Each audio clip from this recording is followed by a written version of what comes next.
तो दोस्तों, आप सभी का स्वागत है। मैंने पिछले वीडियो में कुछ मानव रोग के बारे में पढ़ाया था, जिसमें फंगस, वायरस, बैक्टीरिया, प्रोटोजोआ से होने वाले मानव रोग के बारे में पढ़ाया था। आज हम फाइलेरिया के बारे में पढ़ेंगे, कुछ और मानव रोग के बारे में पढ़ेंगे। फाइलेरिया वाउचेरिया बैक्रोफटाई कृमि के कारण यह रोग होता है। इससे जो है लासिका वाहिनी एवं ग्रंथियाँ फूल जाता है, जिसे फाइलेरियोसिस कहते हैं। जैसे ये आप देख रहे हैं, ये समान पैर है, ये फाइलेरिया जनित पैर है। इसमें देख रहे हैं समान पैर का आकार किस तरह का होता है, लेकिन जिसको फाइलेरिया होता है उसके पैर का आकार इस तरह का हो जाता है। इसमें जब व्यक्ति को फाइलेरिया होता है तो उसे बुखार आता है। इसका लक्षण है हेट्राजन का टीका इसके उपचार में दिया जाता है। अगर किसी व्यक्ति को फाइलेरिया होता है तो उसके उपचार में हेट्राजन का टीका दिया जाता है। इसमें परहेज क्या करना चाहिए?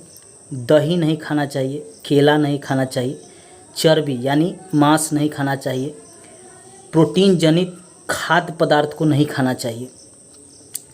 यह मच्छर से होता है। यही मच्छर जो है वाउचेरिया बैक्रोफटाई कृमि शरीर के अंदर छोड़ देता है, जिससे यह फाइलेरिया हो जाता है। इसके उपचार में सबसे पहले तो मच्छर को मारना चाहिए। खासकर दलदली क्षेत्र में मच्छर होता है, जहाँ पे नमी क्षेत्र हो, पानी जमा हो, वहाँ पे ये मच्छर होते हैं। सबसे पहले तो इन मच्छर को मार देना चाहिए। इसके अलावा विरंजक चूर्ण, डीडीटी तथा अन्य कीटनाशक दवाओं का छिड़काव करना चाहिए। इसके उपचार में यही प्रयोग किया जाता है। हमेशा प्रश्न पूछता है कि फाइलेरिया जो है किसके कारण होता है, तो वाउचेरिया बैक्रोफटाई कृमि के कारण होता है। वाहक जो है मच्छर है। इसमें कौन सा अंग प्रभावित होता है, तो लासिका वाहिनी एवं ग्रंथियाँ फूल जाती हैं, ये इससे प्रभावित होती हैं।